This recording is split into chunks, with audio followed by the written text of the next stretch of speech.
Yo, what up? This is Mike Brown. This is Alpha. And this is The Art of Letting Go. Letting go. Letting go. Yeah, man. Sounded good. It's coming. It's coming. We got a guest in here today. Yeah. And we were actually talking about the singing voice before we got on. And he gave me a little encouragement, so I appreciate that, brethren. Absolutely. But go ahead and introduce yourself one time. It's Carolina West here with the brothers, man. In the smooth hour, chilling, feeling good. How you brothers doing today? We're doing good, man. Tell them what you do. I do a little bit of everything, man. I just wake up and see what serves me that day. I try it out. I'm not mastering anything yet, but you know, we in the practice mode. This whole life feels like a practice mode for me, and I just wake up and try things out. Sometimes I write songs, sometimes I read books, you know, so I don't like to, you know, we were talking about putting labels on stuff. I'm just a human, you know, expressing myself in different ways, and you know, art is a big part of that, so exploring different parts of the art is what I'm about. That's word. Well, I believe you've heard a couple of the podcasts that we've done, so do we have a topic today that we getting into, or are we just flowing? We do. It's funny because the topic that I was thinking about, him and I were talking about earlier, but letting go of labels. You know what I mean? Because we were talking about music, but really I was thinking about life and just how these labels put us in boxes. You know, you could be boxed in by your religion, your sexuality, your race, and I don't want to be boxed in by none of that shit. I really just want to be Mike Brown. That's real. I definitely I feel like maybe since I turned 25, I started having a problem. Maybe even older than that. And now that you mention it, probably it started with religion. Religion was my first like label I had to really analyze, and being growing up in the church, that was my first experience of music, first experience of family, you know. Yeah. And that was one of the first labels that I had to, you know, everything came at a crashing down on me at first. Like, you know, I started to realize that I just didn't want to be labeled as just a Christian. Right. And I kind of started like rebuking it to the point where it's like, get this label off me. So it took some like soul searching and took some more diving deep to even understand that label and know that it's not a fault to put a label on yourself, but you know, you do have that choice. You do have that choice of labeling yourself or not labeling yourself. Yeah, that's real. It's interesting that this ended up being a topic because I've been having different conversations with different people about a multitude of people. Well, not multitude, like maybe like 3 or 4 people, but about labels in particular, and the whole Christianity thing, and putting a label and calling myself a Christian, and really what I see myself as I see myself as a child of God. You know what I'm saying? I feel like a lot of times people wear certain labels of the labels that will keep them outside of coming in and fellowshipping with other children of God. You know what I'm saying? So it's like, I'm not ready to go to church because I do this, or I can't come near because I do that, and they're classified as this thing. Like they say, I smoke, so I can't come, and it's like, I'm a smoker, and it's like, just come, like, right. You know what I'm saying? Definitely.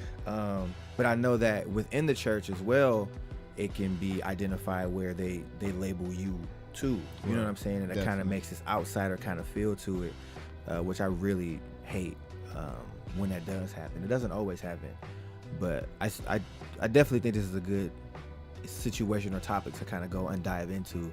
I'm trying to get out of like a different mode. I'm trying to get into the like, yeah, we're recording right now. Right. So, but nah, this is good. I'm glad we going there.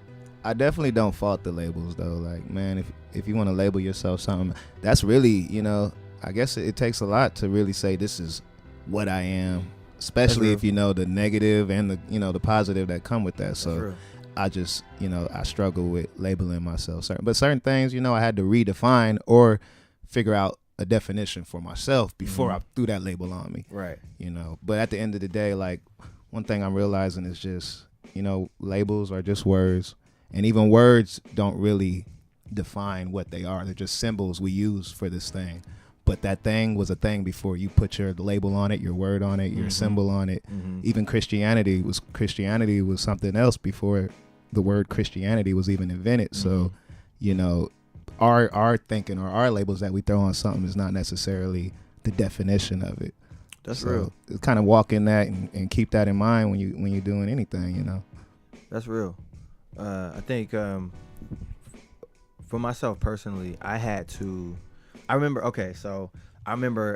like growing up in the church, and you know, that's just what I did. I went to church with my pops and my moms, and that's what we did. We went to church every week, and I got to a point where I went to college and I stopped going to church, and I was like, I'm partying. This is cool. Like, I like this. You know what I'm saying?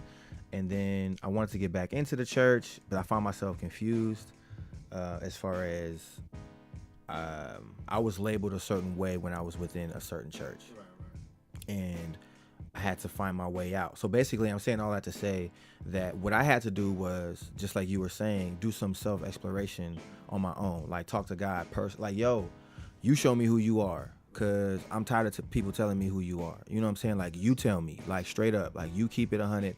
You say asking, you shall receive, you know, seeking, you shall find. So I'm like, all right, I'm asking, I'm seeking, and like, tell me what it is. And that really helped me out when it came to my faith and who I am and how I identify as a child of God or a Christian or whatever.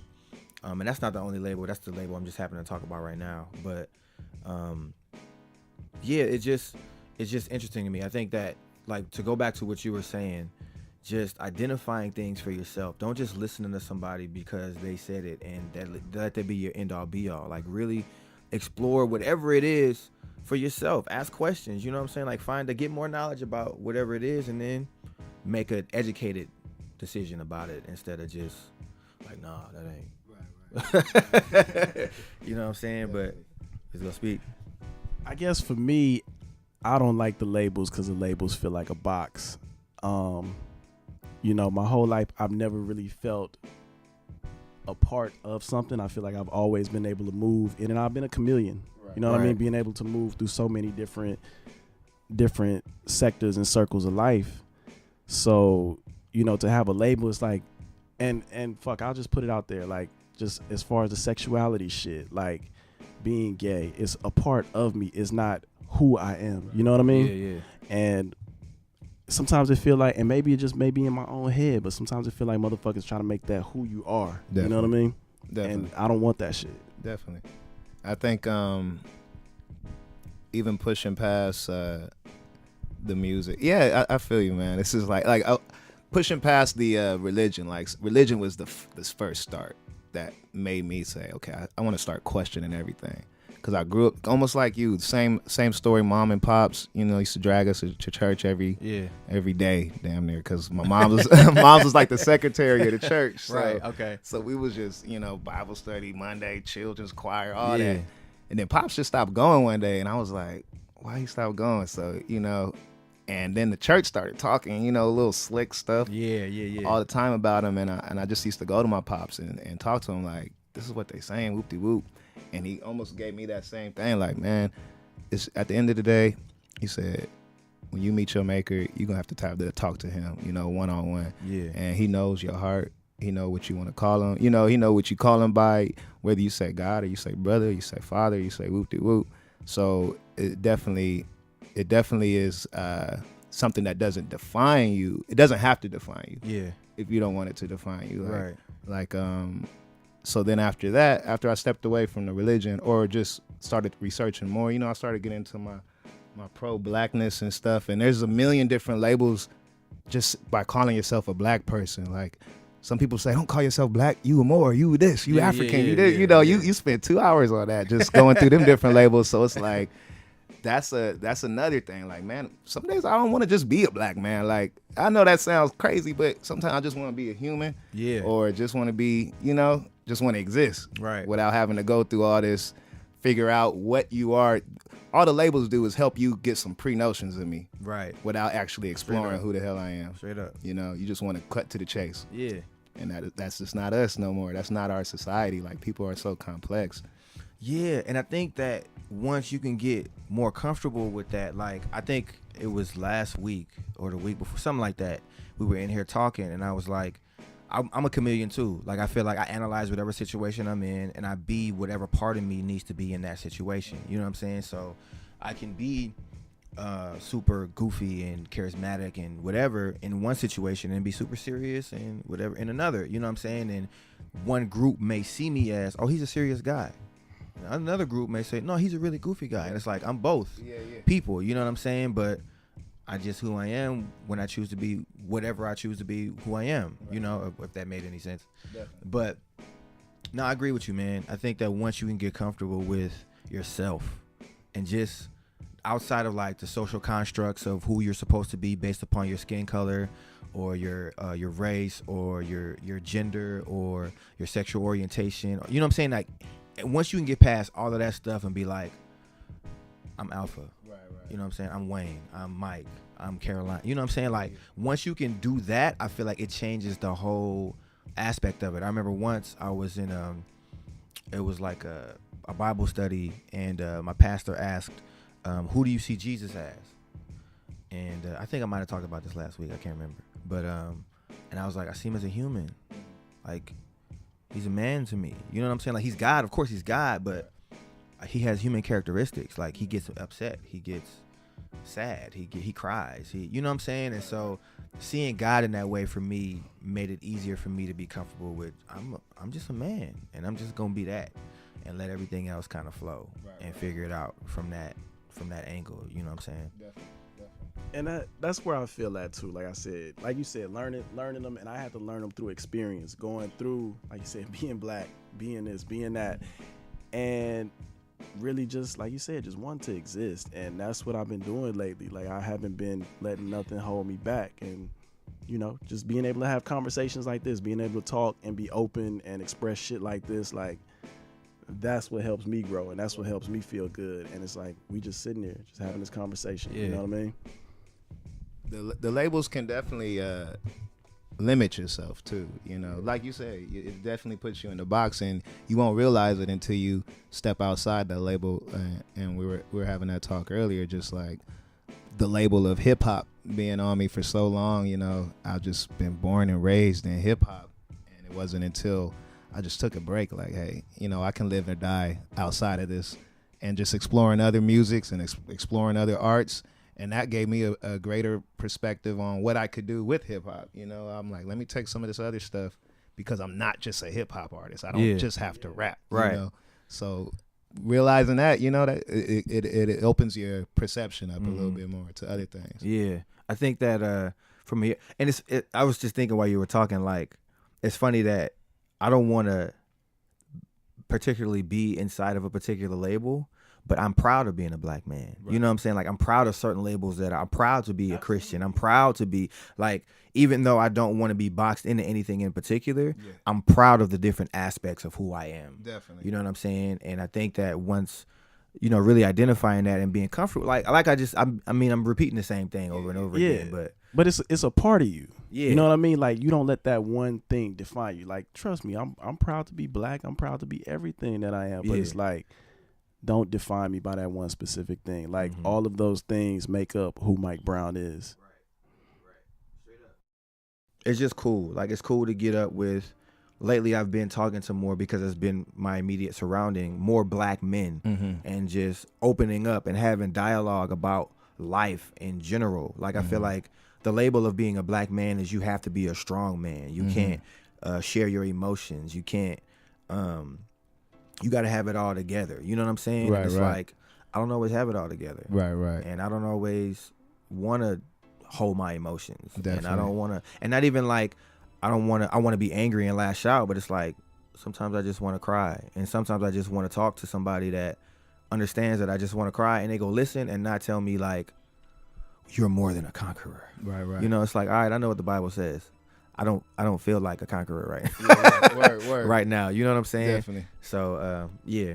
I see that as well, like being a father, you know, and I don't live with my son. You know, I get him every weekend. Yeah. But his mother does things her way, and I do things my way. So kind of got to keep that in perspective, even when I'm talking to him. And there's certain things I want to instill in him. I want him to be a proud black man. But he got so many things in him. You know, his mother's Belizean, and they kind of see stuff from a different, different angle. They don't even, sometimes they don't even call themselves like black people, which is something that I have to respect. Yeah. You know, so it's like, is it important to throw this label on this boy so he grows up thinking that he's this? Like, that's not important. Right. And like now I seem like I study my grandparents a lot and my father, and I start to see like certain things that weren't important to a generation.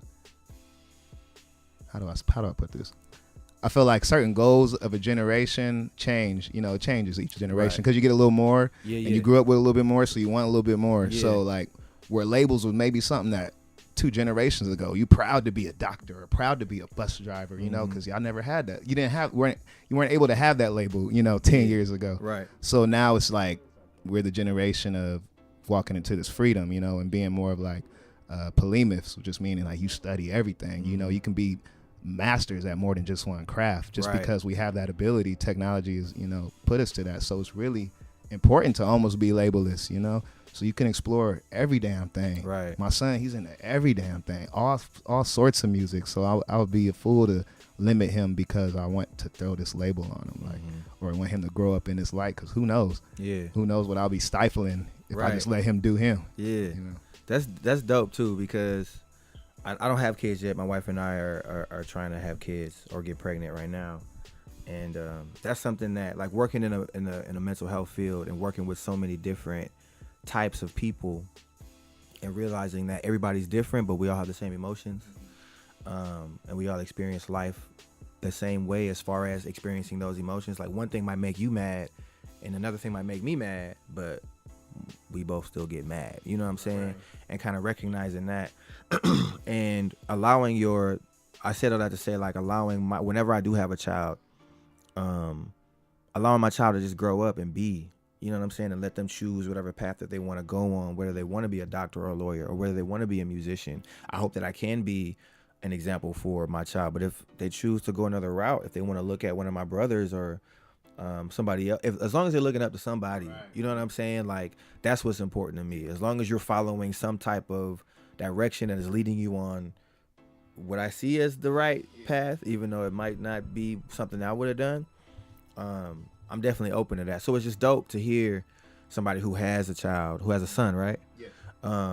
Kind of think that way now, because I don't have kids yet, so I'm kind of like forecasting how I would be as a parent. But you never know what feelings get involved when all of that comes. So it's definitely something I had to learn. I haven't always been this open, but you bump your head. That's the thing I don't think parents admit enough, is some of this shit is just practice. The first kid, man, that's the practice, bro. I look at my sister and I realize sometimes, like, my older sister, I'm like, you was the practice child. They had to figure out what worked and what didn't work, know, and that's why you kind of got that edge to you, know. But it's that way. Even with my son, like, to take it even deeper, my son was born 2 months premature. Oh, okay. So he was in the hospital for 2 months before we even took him home. Brain hemorrhages, all this stuff.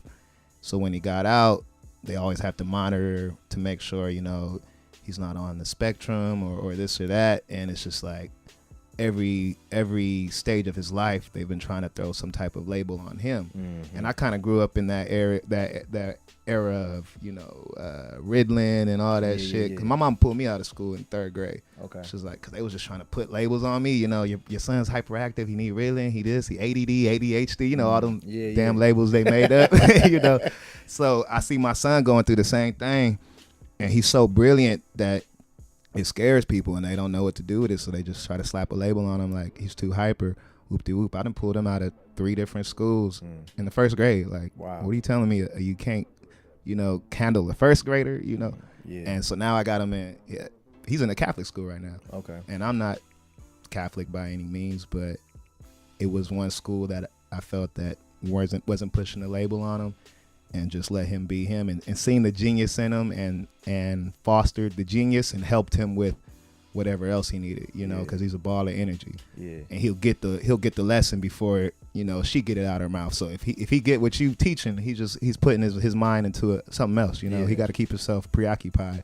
So, but they seen that, and they were able to, you know, work with him and deal with him and without putting a label on him and saying, hey, he has to do it this way, or he's a spectrum kid and all this extra stuff. So it's cool. I just let people be, man. Some people are geniuses. Some people are geniuses in their own way that we don't understand. Right. And it's the label is what can kind of hinder it, you know, just because you're trying to understand this one thing. Even with God, sometimes, man, I'll be searching for God so many different ways. You know, God, just let me know. Let me know something, man. What you want me to? I'll be saying prayers like, God, what you want me to call you? Because I don't want to call you by the wrong name, and I get there and you got beef with me because I've been calling you, you know, the wrong name. Yeah. But it's like, God is God for a reason. It's supposed to be somewhat of a mystery, you know. That's what the faith is about. So even you that's just your human brain had to put a label on God, you know. And religion, I feel like, I hate to disrespect anybody's religion. This is just from my understanding, you know, my truth. But religion, I feel like, is a tool of spirituality, and it's just a label. I'm not saying that it's bad, but it's a way that some cultures understand their spirituality. I was in a 7-day Adventist church. My mother is 7-day Adventist. When they had a guest speaker, a guest preacher, and it was a Samoan pastor. He was like, you got to be a small thinker to think that God can only speak to one people in one type of way. You know, just like you change it up when you with your homies, you change up your language, you with your classmates, you talk a little squarey with your grandma, talk a little different. You like, God know how to speak different language. Even Jesus, he hung out with he hang in the hood, and he was at the temples, you know. So you got to speak the language, and you got to know, you know, what languages to talk.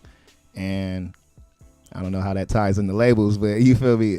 I feel like it's that way. I think that it ties into labels perfectly. I think that it's just about finding your comfort zone, finding your group, finding your niche, your you know what I'm saying? Like that group of people that you can really be yourself with, so that when you are outside, and because people are going to label you regardless. Like I can tell people not to label me all I want, but they go do it regardless.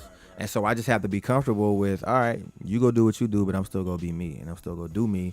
And I have a group of people I can go back to that I can be comfortable with, you know what I'm saying, and be myself with, and be with the homies and be this way. But when I go here, all right, I'll play the game, you know what I'm saying? But this is a part of who I am too. Like if it ever came down with the homies and I had to be more business, all right, I can do that with y'all. I might talk to y'all a little different. I might crack a joke. I might make fun of you if you do something wrong because you my boy.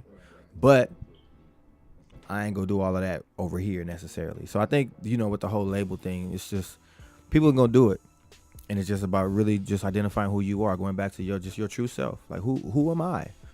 I absolutely agree with that. Like you said, just being yourself, because, you know, listening to what you were saying about just how God speak different languages and stuff, it made me think about, you know, me seeing myself as a chameleon, like really embracing that, like being able to hang with, you know, whoever and talk to whoever and still be myself and be cool. Like, yeah. So yeah, man, that's deep. Definitely. Even with the since we in Long Beach, I don't know if your peoples know that you're in Long Beach, but even the city, I've always had like a love for Long Beach, even though I'm not from here. But it seemed like a place where you could just be you. I see the weirdest motherfuckers in Long Beach, and they just cool. Ain't nobody fucking with them. Right. Like and it's different from other cities, man. Because I work in like Orange County, and I see it like it's different, man. But out here, you can be you. Like I just came from my favorite store in the world, Shades of Africa, and I just picked up a book for my son from there. But I was in there, and it was white people in there. It was a homeless dude in there reading the book. And ain't nobody looking at you crazy, you know. Ain't nobody looking at you sideways. It's just how they get down out here. It's like you go to the skate park, it be hood niggas, it be squares, it be you know, beach bums, druggies, you know, bougie cats, you know, all that. And it ain't really that type of friction. It's just we all Long Beach, and just how we get down. So I like that feeling. I wish it was. I try to take that with me, you know, when I'm on the road and stuff. Even with the band, you know, the band is like, we never know what kind of crowd we gonna get, or if it's gonna be a hip hop crowd or a rock crowd or, you know, whatever. So we just don't even like putting labels on our music. Like, hey, it's just what it is. You tell us what you think it is. Yeah, you know? That's what's up. I like that. I think that's why too. This is like closer to the downtown Long Beach area. So like, I could walk downtown. I can walk up the street. And I'm in the hood. I can walk to the beach. Like, everything is right here, and I love that because I really get to see a different side of everything. Like you're saying, you know what I'm saying? I lived in LA for a while, moving out here from New Orleans, and I was like, I can't do LA. Like, I'm about to move to Houston. I'm about to move to Atlanta. I'm about to move somewhere. And then I moved to Long Beach, and I was like, oh, okay, Cali's kind of cool. Like, I can appreciate the other aspects of LA since I don't have to live in it no more. But yeah, it's just, I found going back to the same thing I was saying before, I found my place. I found my spot, and this is where I'm the most comfortable. I've been able to, build the studio since I've been here. I've been able to, like, get my mind right since I've been here. It took some years. It took some years and some progress, but, I got there. So that's what's up, man. I appreciate you coming through. Most definitely, man. Appreciate you fellas having me, man. Yeah, man. Let the people know where they can find you. Man, you can find me on Earth. Usually where I be chilling. If you want to come out to my pad, man. You can find me online, Carolina West. Some form of Carolina West is usually in the name. So Instagram, Facebook. If you find me on Facebook, I'm gonna be talking a lot of crazy shit. But just love me, man. Just love me. You can find us on SoundCloud. Check out my band. My band is dope, man. It's a bunch of amazing musicians that just want to share their art with the world, and they're the same way, man. They white guys, Mexican dudes, and they all from different walks of life, like literally. Yeah. Like my man Chico, he writes a lot of our music. He's from Mexico, and we all got a different story to tell, but we all just expressing ourselves, and coming together and doing what we love to do. That's word. So the Sovereign Artist is the band. Check us out. That's word. All right, well, you got anything else you want to speak on, Mr. Brown? Nah, man, that's really about it. Let them know where they can find you, Alpha. Let them know where you at on social media. Alpha is Alpha ALF, like Weezy F. I always say that, but it has nothing to do with that. But ALFPHA_presents on everything, social media, Instagram, Twitter. I don't never be on Twitter, though, but Twitter, look me up. I might come on. If you talk to me on Twitter, I might come on. And Facebook, and again, website coming soon. And yeah, man, 6 Magnolia is the studio. If anybody ever wants to come through, just holler at me if you want to be on the show, or holler at us if y'all want to come in and, let go. Mike Brown, where can we find you at? You can find me at primomiguel.com for the music. And everywhere else on social media is Top Shelf Mike Brown. All right, that's what we got. So this is Alpha. This is Mike Brown. And this is The Art of Letting Go. Letting go. Letting go. Hey, I'm coming. Hey, man, I said on the episode before, Drake, whoever was your vocal coach, my G, link your boy, because I'm about to come out with the vocals. Like, y'all really think it's a game. I'm not playing. I say it on every episode, and I guarantee you, tell me I haven't gotten better. I'm waiting. I'll let y'all.